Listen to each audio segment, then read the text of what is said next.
My name's Robin, and I've always been the black sheep in my family. Since I was little, all I wanted to do was draw. I'd spend hours creating characters in my sketchbook, superheroes, animals, magical creatures, you name it. After high school, while everyone was heading off to college, I made what my family called the biggest mistake of my life. Instead of university, I enrolled in 3D modeling courses. I still remember my mom's face when I told her. She just stood there in our kitchen, dish towel in hand, looking at me like I'd lost my mind.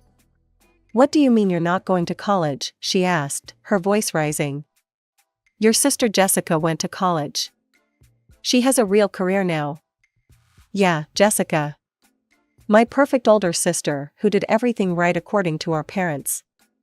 College degree, office job, married to Tom right after graduation. The whole package." I tried explaining to them about YouTube, about how animators could make a living creating content. I'd gotten pretty good with my tablet and animation software, and I really thought I could make it work. "YouTube?"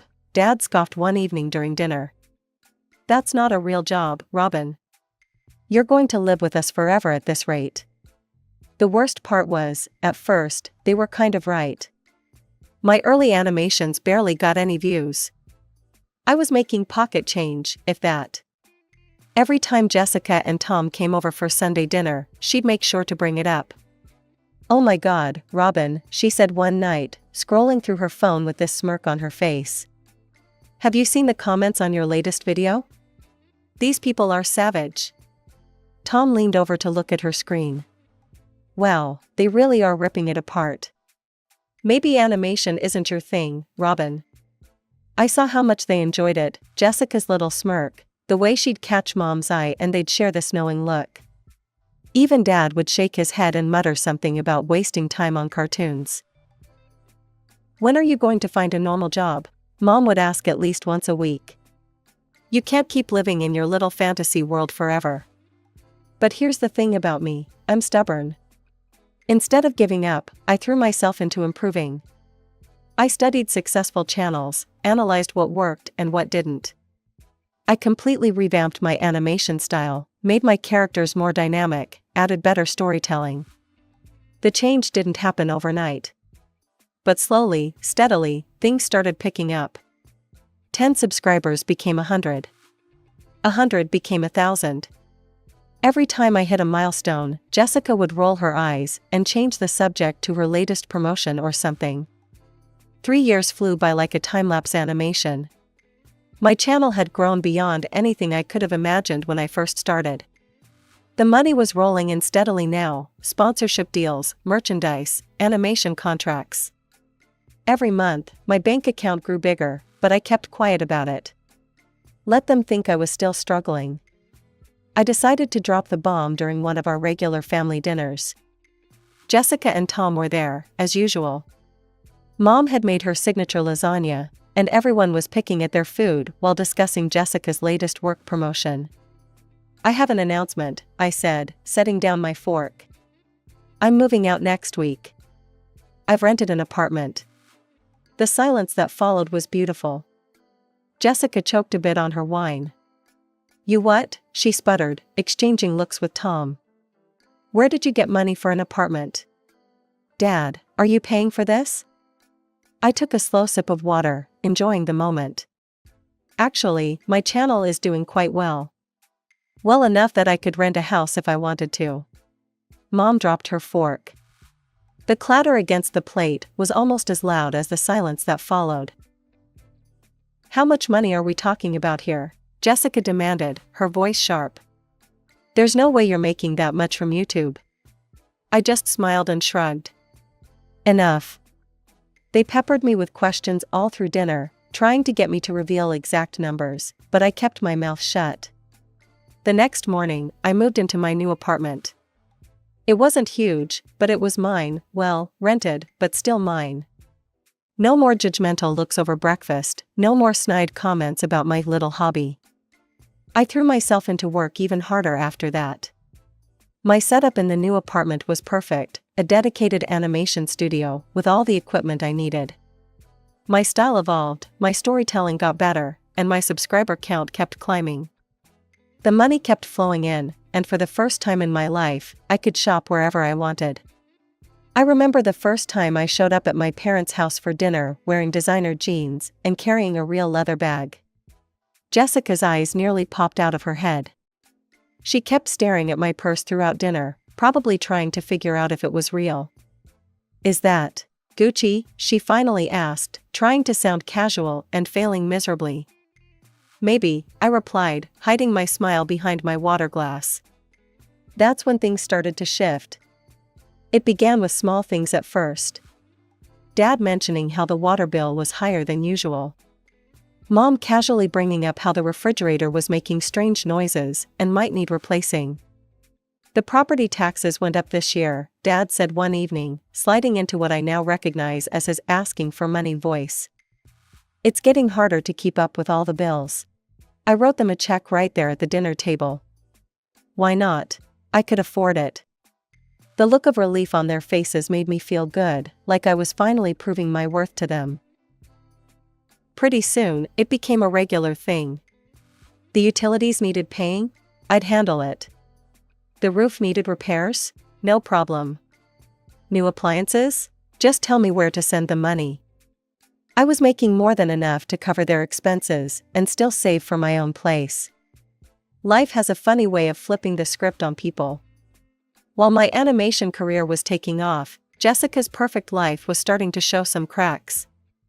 She got pregnant with her first baby, and suddenly Tom's salary wasn't looking so impressive anymore. I first noticed something was wrong during a family dinner. Jessica wasn't wearing any of her usual expensive jewelry, and her designer clothes had been replaced with department store brands. She barely touched her food, just pushed it around her plate while Tom talked about rising rent prices. "Everything's so expensive now," Jessica said, bouncing her fussy baby on her knee. "Diapers, formula, clothes, they grow out of everything so fast." I caught her looking at my watch, a little splurge I'd bought myself to celebrate hitting 5 million subscribers. The old Jessica would have made some snarky comment about it. Instead, she just looked tired. That night, I logged into my banking app and set up a monthly transfer to her account.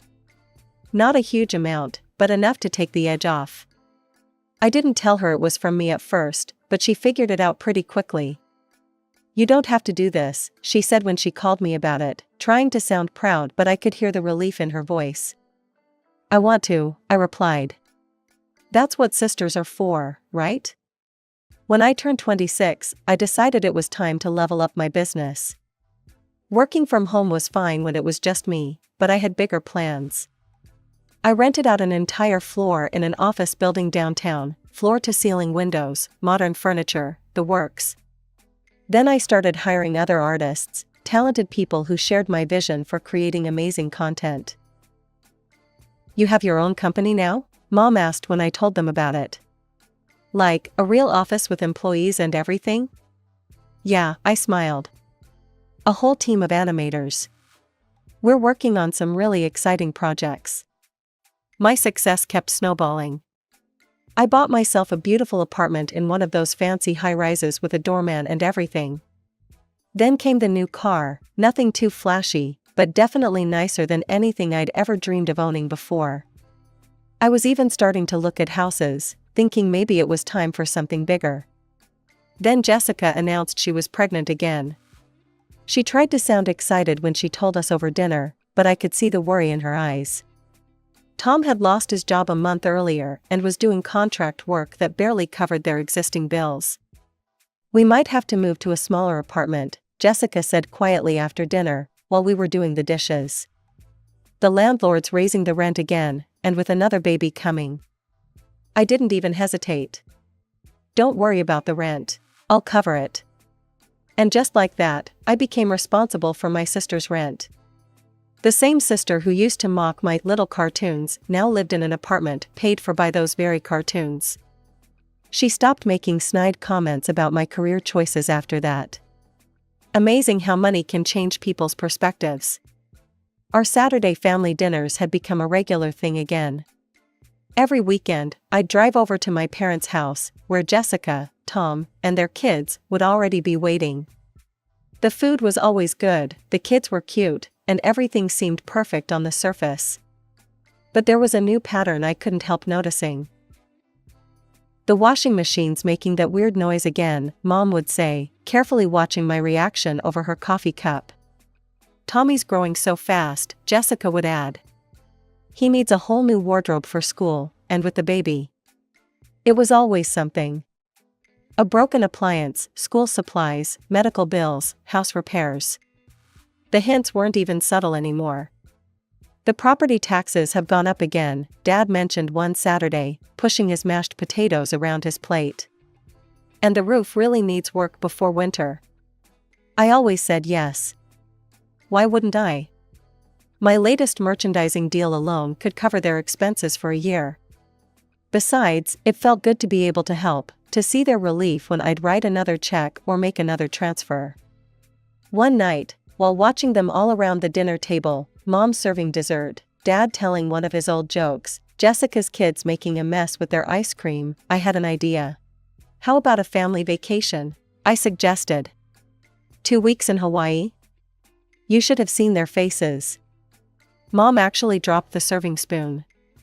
Hawaii? Jessica whispered, like she was afraid saying it too loud would make the offer disappear. Are you serious? Dead serious. All expenses paid. The whole family. The trip was amazing. Seeing my parents experience their first real luxury vacation, watching Jessica's kids build their first sandcastle, even Tom seemed to relax for the first time in years. Mom cried when we had to leave.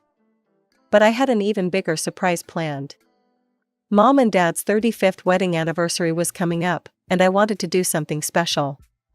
They'd been driving the same old minivan for over a decade, and it was definitely showing its age. I went all out for the anniversary party. Catered food from their favorite restaurant, new outfits for both of them, decorations, everything. The house was packed with relatives and old friends, all celebrating their milestone. When it came time for gifts, I handed them a small box with a bow on it. Mom opened it, saw the car keys, and looked confused for a moment. "What's this?" she asked. "Look out the window," I told them. There it was, parked in the driveway, a brand new SUV with a big red bow on top. Not the most expensive car out there, but perfect for them, safe, comfortable, plenty of room for groceries and grandkids. They hugged me, tight enough to hurt a little. "We're so proud of you," Mom whispered in my ear. So proud.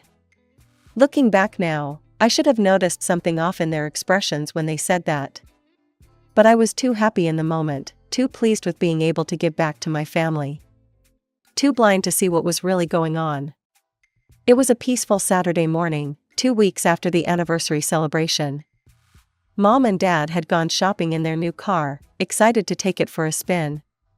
I stayed behind at the house, wanting some quiet time in my childhood home. I wandered into Dad's office, where I used to spend hours doing homework at his big oak desk. Mom had been talking about organizing all the old family photos and documents piled up in the corner, and I figured I'd help out while I had some free time. It was like a trip down memory lane. Report cards from elementary school, Jessica's college acceptance letters, old family vacation photos, birthday cards we'd made as kids. I smiled at a particularly terrible drawing I'd done of our family when I was 4, stick figures with wildly disproportionate heads. That's when I noticed the manila envelope. It stood out among the yellowed papers and worn photo albums, crisp, new, official looking. It wasn't weathered like the other documents, the paper was still stiff, the edges sharp. I shouldn't have opened it, but I did. Inside was a legal document, dated just days after the anniversary party. The heading read, "Last Will and Testament." My hand started shaking as I read through it, the legal jargon swimming before my eyes until I found the important part. All assets and property to be transferred to our daughter, Jessica Martin. I read it again. My name wasn't there. Not anywhere. Everything, the house I'd been helping pay for, the car I'd just given them, all of it, was going to Jessica. The paper trembled in my hands. I felt sick to my stomach. It wasn't about the money or the property, God knows I had enough of my own. It was what it meant. All those smiles, the hugs, the "we're so proud of you," had it all been an act? Time seemed to stop until I heard it, the sound of car doors slamming, followed by voices and footsteps approaching the house. The front door opened, and I heard Mom laughing about something. "Robin," she called out.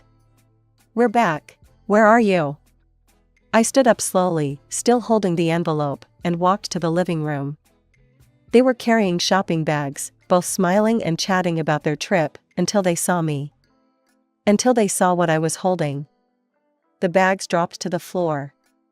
Mom's face went white as paper. Dad looked like he'd seen a ghost. "Would someone like to explain this?" I asked, my voice surprisingly steady, despite the storm raging inside me. I held up the envelope, watching their faces. Mom recovered first. "Well, we were going to tell you." "When?" I asked. "Before or after you signed over everything to Jessica?" Dad stepped forward, trying to play peacemaker. "Now, Robin, it's not what you think." "Really?" I cut him off. "Because it looks pretty clear to me." That's when Mom's whole demeanor changed. Her face hardened, and she went on the attack. "How dare you go through our private papers," she shouted, her voice rising to that shrill pitch I remembered from childhood scoldings. "Who do you think you are, snooping through your father's office?" I let out a laugh that sounded hollow even to my own ears. "Private papers? In the house that I've been paying for? The house whose utilities I cover every month. Those private papers?" Dad cleared his throat. "Robin, be reasonable. You're already successful. You have your own money, your own apartment. Jessica, she needs this more than you do." I stared at him, unable to believe what I was hearing. "That's not the point, Dad. If you wanted to leave everything to Jessica, fine. But you could have talked to me about it. Instead, you went behind my back, right after I gave you a car, right after telling me how proud you were of me." "We don't have to explain ourselves to you," Mom burst out. "We're your parents. We can do what we want with our property." "Your property?" I repeated. "The property I've been maintaining? The bills I've been paying? That property?" "Give me that envelope," Mom demanded, holding out her hand. "And I think you should leave. And don't come back until you learn some respect." I stood there for a moment, looking at these people who I thought I knew. My mother, red-faced and angry. My father, unable to meet my eyes. I placed the envelope carefully on the coffee table. "Keep it," I said quietly. "Keep all of it." I walked out without another word, got in my car, and drove home to my apartment. I was just stepping out of a hot shower, trying to process everything that had happened, when my phone rang. Jessica's name flashed on the screen. "How dare you," she screamed before I could even say hello. "How dare you try to steal my inheritance? You're already rich. Why do you need Mom and Dad's house too? God, you're so greedy." "I don't want the house," I said, struggling to keep my voice level. "I just..." "Liar, you've always been jealous of me." "Well, guess what? Mom and Dad know what's best, and they chose me. Jessica, I'm literally paying your rent right now." "Oh, here we go," she shrieked. "Always throwing your money in everyone's face. That's all you care about, isn't it? Money, money, money." I felt a laugh bubbling up, a slightly hysterical one. "I care about money? Me? That's rich, coming from you. You think you're so much better than everyone else just because." I hung up. Just hit the red button mid-rant and tossed my phone onto the couch. Then I walked to my window and looked out at the city lights, letting the quiet of my apartment wash over me. My hands were shaking, but I forced myself to take deep breaths. In, out, in, out. I threw myself into work after that day. My team was amazing. They didn't ask questions about my mood, just helped me channel everything into our newest project. We were creating something special, a series that would push our animation skills to the limit. Then Friday afternoon, my phone lit up with Mom's name. "Robin?" Her voice was softer than it had been during our last encounter. "We need to have a family dinner tomorrow. A serious conversation." When I pulled up to the house Saturday evening, I saw Jessica's car already parked in the driveway. Great. The whole gang was indeed there: Mom, Dad, Jessica, and Tom, all seated around the dining room table like some kind of family tribunal. Mom had made pot roast, my favorite. The smell filled the house, but nobody was eating. They all watched as I took my seat, the silence heavy and uncomfortable. Dad cleared his throat. "Robin, we've made a decision." I waited, looking at their faces one by one. Jessica couldn't hide her smirk. "We're transferring the house to Jessica's name," Mom announced. "Right away. We've already talked to our lawyer." Before I could respond, Jessica leaned forward, her expression sickeningly sweet. "Just to make sure you can't contest the will later, you understand. We have to protect our family's interests." "Protect our family's interests," I repeated slowly, the words tasting bitter in my mouth. I looked around the table again, really looked. At Mom, who'd cried tears of joy when I gave them the car. At Dad, who'd hugged me and said he was proud of me. At Jessica, who lived in an apartment I paid for. At Tom, who hadn't been able to provide for his family and let me pick up the slack. And suddenly, everything became crystal clear. "You know what I just realized?" I said, pushing my chair back and standing up. "I've been such an idiot. This whole time, I thought I was helping my family.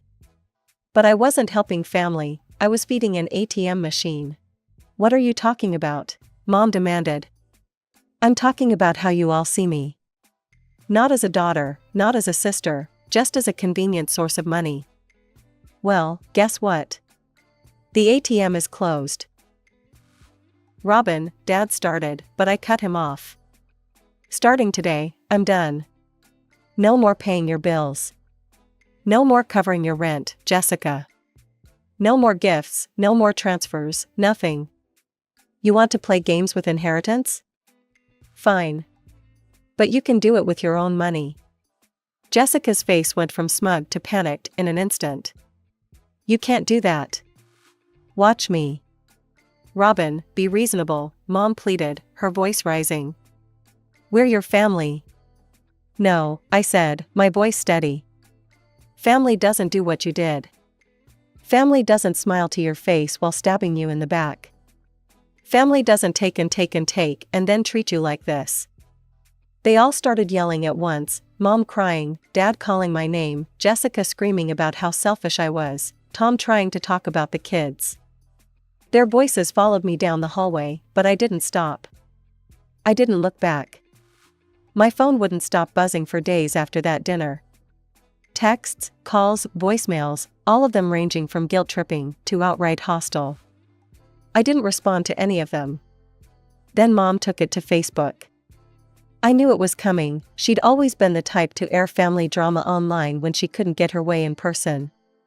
"I never thought my own daughter would be so selfish," her post began. "After everything we've done for her, she's abandoned her family in our time of need. A child's duty is to help their parents, but some children only think of themselves." I read it with a sort of detached amusement. The comments started rolling in immediately, but not quite the way Mom expected. "Isn't this the daughter who's been paying all your bills?" one of our cousins wrote. "Wait, the one who bought you a new car for your anniversary?" added an aunt. "The same one who paid for your Hawaii vacation," someone else chimed in. Jessica jumped into the comments, calling me an evil, envious thing who can't stand to see others happy. Mom liked her comment, of course. That was the final straw. I picked up my phone and called the insurance company that handled the car I'd given my parents. The car that was still registered in my name. "Hi, I need to report my car for repossession," I said, surprised by how steady my voice was. "Yes, I have the paperwork right here." They were efficient, I'll give them that. The tow truck arrived at my parents' house early the next morning. I got the confirmation text just as I was starting my workday. That's when my phone really exploded. "How dare you take our car? You evil witch, we trusted you." This is theft. We'll call the police. I read through their messages with a strange sense of calm. Then I opened my contacts and started blocking numbers. One by one, I cut off every avenue they had to reach me. That was 6 months ago. I haven't spoken to any of them since. I hear things through the family grapevine sometimes, Mom and Dad struggling to pay their bills, Jessica and Tom having to downsize to a smaller apartment. But it's not my problem anymore. Instead, I've been focusing on myself. Every penny I used to spend on them now goes into savings for my dream house. I'm looking at properties with big yards and plenty of space for a home animation studio. Maybe I'll get a dog. I've always wanted one, but never had the time or energy while dealing with my family's drama. My YouTube channel is doing better than ever. Turns out it's amazing how much creative energy you have when you're not constantly managing other people's crises. My team and I just hit 10 million subscribers, and we're expanding into new projects I never would have dreamed possible before. Sometimes I wonder if I made the right choice. Then I remember finding that will, seeing the truth about how they saw me laid out in black and white.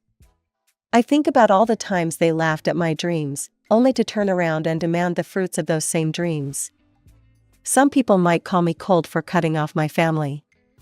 But here's the thing, they stopped being family long before I stopped sending money. They just didn't bother to tell me. I had to find that out for myself, buried in a manila envelope in my father's office.